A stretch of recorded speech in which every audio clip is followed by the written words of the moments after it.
Alright, SAT people, once again you are welcome to another beautiful SAT question. Today we are looking at the percentages, questions of percentages. Alright, of course that's a very common SAT question.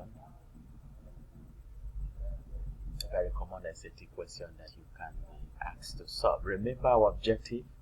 Our objective is to have that perfect 800 score that you need to. In mathematics, of course, when you add your English, definitely you can have that your desired scholarship. Okay, and the way to achieve that, like I said, is constant solving, constant solving, constant solving. All right, so we have this question here. I don't know if it's something you can play with. You can pause the video and see whether you can deal with it religiously. You understand that? All right, so we are told that if 125% of x is 80 and s is n% of 400, so what is the value of what? Of n?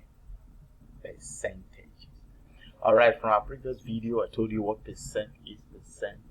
So 100 cents make $1. In a very simple formula that you need to recall, in a percentage is that whole. Okay, very simple formula, that whole.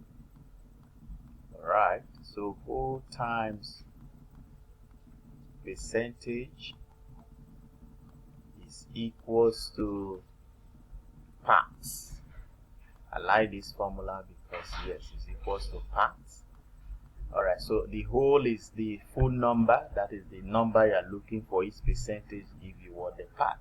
Okay, so let's look at this now. It says if 25% of x is 80, it means that 80 is the part, s is the whole, and 125% is the percent. Alright, so the whole is x. So what we have here now, I am going to say x, okay, times what is the percentage?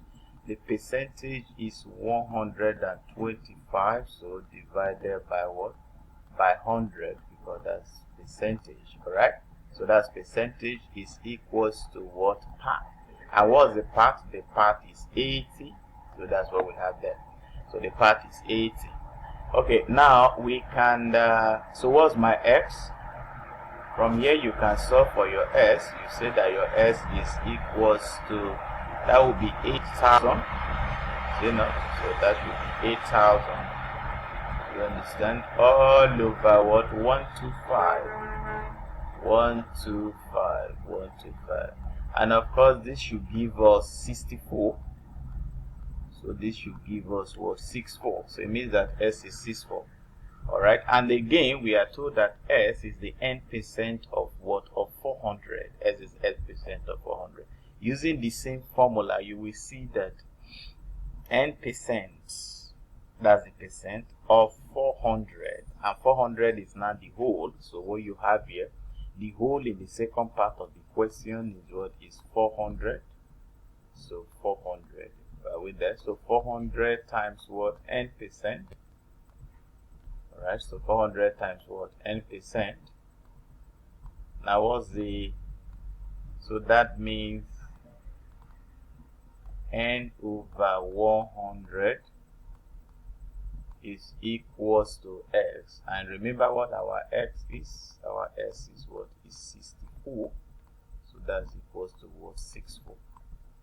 So you are saying that 400, you are saying that 400n all over what? 100, is it not? Is equals to what? 64. Is equals to 64. Alright, you see that 100 can take care of this, these two zeros, so we have that. Alright, let's move it this way. So this is what? 4n. Alright, so 4n is equals to 64. Of course, you can tell what n is right now. Alright, so it means that my n is equals to 64 divided by what? By 4. So 64 divided by 4. So our n is equals to what? 16. You know, our n is equals to 16. Alright, so n, that is 16% of 400. You can check that 16% of 400 is 64. You can confirm that if you want to. Alright, so that is how you solve it. Please remember this very simple formula. Know that whole times percentage is equals to what? Part.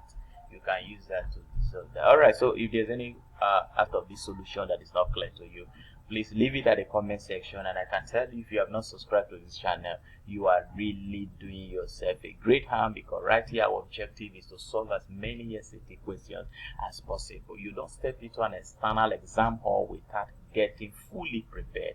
But if you also want one-on-one coaching on the SAT matter, please do not fail to contact us. We also have some gurus in English SAT. Yes, thank you very much. Okay, I'll see you in my next video. Thank you.